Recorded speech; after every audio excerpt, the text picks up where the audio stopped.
አሁን እዚሁ ጎረቤት የሆነውን ጓደኛቸውን አግኝቻለሁ። እስቲ ማልበል ግርማሽቱ ይባላል። ግርማ እንግዲህ እንደሚታየው በጣም ሀዘኑ ብርቱ ነው እና ቤተሰቦቻቸውን ለማነጋገር እኔ በጣም እየከበደኝ ነው። እስቲ ምን ነበር ልጆቹን ታውቃቸዋለህ? እንዴት ነው? አዎ ልጆቹ የአንድ አካባቢ ሰፈር ልጆች ነን። ያው ጎረቤት ነን። ያው ደህና ኑሮ ፍለጋ ብለው ነው ወደ ጣሊያን ለመግባት በሊቢያ አቋርጠው ለመሄድ የፈለጉት። አጋጣሚ ያው መርከቡ ሰምጦ ነው የሞቱት። እንግዲህ እንደሰማነው እስከ ዛሬ ነገ ይደውላሉ እየተባለ ሲጠበቅ ነው 8 ነው ነው ከ8ቱ አንዱ ነው የተረፈው ከኛ አካባቢ። አሁን የሰባቱ ቤተሰብ ነው አይደል? እንኳን የጣለው የሰባቱ ቤተሰብ ነው። ያው እሱም መንገር ፈርቶ ነው እስከ ዛሬ። ያው አጋጣሚ ለጎረቤት ነገረ፣ ጎረቤት አረዳቸው። እሱም ጀሪካን አግኝቼ በሱ ላይ ወገቤና ስሬ ተንሳፍፌ ነው አለ። 2 ሰዓት ሙሉ ውሃው ላይ ቆይቶ ነፍስ አድን ሰራተኞች መጡ ያዳኑት። እንግዲህ ያው እሱ ነው ለወሬ ነጋሪ ቀርቶ የሆነ ያረዳው እንጂ ቤተሰብ ዛሬ ነገ ይመጣሉ እያለ እየጠበቀ ነበር፣ ይደውላሉ እያለ። እንደው አልተጠራጠሩም? ያኔ እነዛኞቹ አደጋ ሲደርስባቸው አዘኑ ይለያያል ግን ሌሎች ከዚህ በፊት የሄዱ ልጆች ገብተዋል። ያው እነሱ ገብተው ዛ ስለደወሉ እነዚህ ሚስት እስከሚገቡ ድረስ ነው እየተጠበቀ ነበር። ያው ገብተው ይደውላሉ በሚል። ምን አይነት ሁኔታ ላይ ነበሩ ልጆቹ እዚህ ያሉ? ማለት እንደው ስራ ምናምን የሚሞካከሩ ናቸው? ያው ስራም ያላቸው አሉ። ቤተሰብ ማስተዳደሪያ ትንሽ ብትሆን። እስቲ የምትለኝ ነገር አለ እንደዚህ በህገ ወጥ ስደትና ደላሎች ላይ? ያው መቼም ይሄ ይደርስብኛል ብሎ አስባለም ሰው የሚሄደው ያው ሂጄ ያልፍልኛል በሚል ነው። ከዚህ በፊትም አንድ ግሩፕ ሄደዋል፣ በሰላም ገብተዋል። ሌላም እንደዚህ ደግሞ ሄዱ ልጆች ነበሩ 6 ልጆች፣ እነሱም ገብተዋል። እነዚህ ሶስተኛ ቡድን ናቸው ሄዱት። ያው አጋጣሚ ሆኖ መርከቡም ተገለበጠ፣ እነሱ ሞቱ። እንደሚባለውማ ከሆነ እንግዲህ ያኔ ሰዎቹ የታረዱ ጊዜ እነሱ ሊቢያ ነበሩ። ከዛ በኋላ ነው በአንድ መርከብ ላይ 700 ውጭ ናቸው የሞቱት እና ከዛ ውስጥ ነው እነዚህ ልጆች የሰመጡት የተባለው። ግን ቤተሰብ ይሄን ሁሉ አላወቀም። ያው ከዛሬ ነገ ይደውላሉ እየተባለ ነበረ። ያ ልጅ መትረፉ ነው አሁን ይሄንን የሚያሰማቸው። ለሁላችሁም መጽናናትን እንመኛለን፣ ለጓደኞችም ለቤተሰብም መጽናናትን እንመኛለን። ገርማ ያው ለቤተሰቦቻቸው መጽናናትን እንመኛው በጓደኞቼ ስም አመሰግናለሁ። እኔም አመሰግናለሁ። እሺ ጀሚላ እንግዲህ በደረሰብሽ ሀዘን ያው በጣም አዝነናል። ወንድምሽን ነው ያጣሽው መሰለኝ? ወንድሜ ነው ያጣሁት። ማን ይባላል? ሙራዲ ወጉ።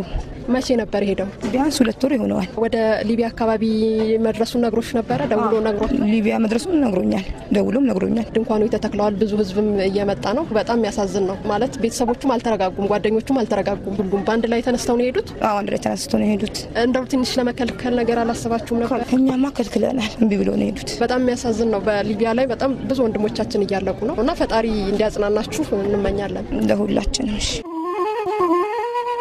ሲማል በል ነው ያሲን ሙራድ ይባላል። እንግዲህ ያው አሁን እንደምናየው ሰፈራችሁ ላይ በጣም ትልቅ ሀዘን ነው ያለው። ብዙ ልጆች በባህር ውስጥ ሰጥመው ህይወታቸውን ማለፋቸውን ሰምታችኋልና እንደው በምን ሁኔታ ሰማችሁ? ትናንት ላይ ሰማነው። ያው ትናንት ሌሊት ላይ ተደወለ ተባለ። ከጓደኛው አንዱ ተረፈ፣ አብሮ ከሄደ ሰው ማለት ነው። አብሮ ከሄደ ሰው ሲተርፍ እሱ በደወለው ስልክ የዛሬ ሀዘን መስማት ተቻለ። ከሌ ብሎ እንደዚህ ዝርዝራቸውን ነገራችሁ? ስማችሁ? ነገረን። አሁን እንደማየው በጣም በርካታ ድንኳን ነው የእያንዳንዶቹ ልጆች ቤት ነው። ወጣቱ እዛ ቤት እያንዳንዱ የሄደውን ወጣት ነው ያረፈው። በቁጥር እንግዲህ 6-7 ሰዎች ይሆናል እዚህ ሰፈር ብቻ አብሮ ነበር ሄዱት። አንድ ሰው ብቻ ነው የተረፈው ከኛ ሰፈር። ያ የተረፈው ሰው ነው ይሄን መልእክት ሊያስተላልፍልን የቻለው። የት ነው አሁን እሱ የተረፈው ልጅ የሚገኘው? እሱ የት ነው? ጣሊያን ነው አይደለም? ጣሊያን ነው የሚባለው። ጣሊያን አለ ነው የሚባለው። ከዛ ልክ እንዳለፈ ደወለላችሁ? አዎ እንዳለፈ ደወለልን። ቆይ ምንድነው አደጋው? እንዴት ነው አለ ነግረዋል? አደጋው 700 ሰዎች በጫነው መርከብ ላይ ሰመጠ። በዛ ቀን በሰመጠው ግማሾቹ የኛ ወገኖች ናቸው፣ የሰፈሮች ልጆች ወንድሞቻችን ናቸው። ሳይሄዱ በፊት እንዴት ነበሩ ወጣቶቹ?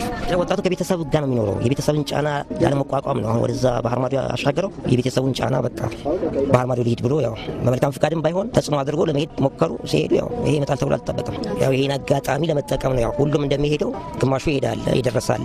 ያን ተከትሎ ነው እንግዲህ ሁላችንም እንሄዳለን የሚል ፍላጎት አደረ። ነገሩ አልተሳካም። እንግዲህ ባለፈው የነበረው ሀዘን አሳዛኝ ነው። ያው አንድ ሰፈር ነበርና እንደዚሁ በጣም የተለየ አጋጣሚ ነው ለኔ የሆነብኝ። ምክንያቱም በየሰፈሩ በርከት ብለው የሄዱ ልጆች ናቸው በተለያየ አደጋ። እንግዲህ ያኛው አደጋና ይሄኛው አደጋ በጣም የተለያየ ነው። ቢሆንም ግን አንድ ላይ መድረሱ እጅግ በጣም አሳዛኝ ነው እና እንደው ከዚህ ወጣቶች አንዳንድ እንዲማሩ የምትነግሯቸው ነገር አለ? እንደዚህ ማለት ህይወታቸውን በተለያየ መልኩ እያጡ ነውና እንደው የምትሉት ነገር አለ?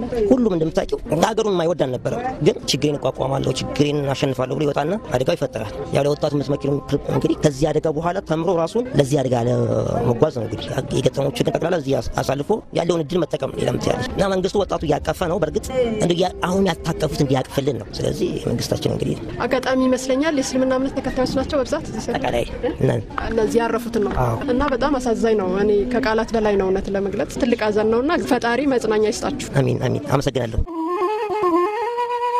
ሀዘኑን ለንጋራውት ነው የመጣ ነው ከሬዲዮና የደረሰበት ሀዘን አውቃለሁ። በጣም ከባድ ነው። ምን ወጥና ያጡት ልጆት ነው? ውድ ልጄ ምን ያደርግልኛል? ሌላውን ልጄ ጠፋብኝ፣ ተንከራቶብኝ ልጄ ጠፋብኝ። ምን ላርገው? ተልጅ በላይ አለ ምን ይሰጣል? ልጅ ማንም ቢቀይረው የለም እኮ ልጅ ወዴ። እንግዲህ ማማ ያው ሰሞኑንም እየሰሙ ነው አይደለ? መጽናናት አለበት። ብዙ ልጆች ናቸው አይደል? መጽናናት አለበት። የእርሶ ልጅ ብቻ አይደለም። ያው ማለት ሰምተዋል አይደል? ከዚህ በፊትም ያለውን ማት ወረደብን ማጥ እሱ ፈረደብን ምን እናርገው ማን ይባላል ልጁ ማማ ማን ይባላል ሙራዴ ሲሄድ ተሰናበተውት አልነገረውም ምንም እምቢ አለኝ አልስናበተም እምቢ አለኝ ቻውም ታይለኝ ታይስናበተኝ ወጣብኝ አይዞት እንግዲህ ፈጣሪ መጽናኛውን ይስጦት በቃ ምን ላርገው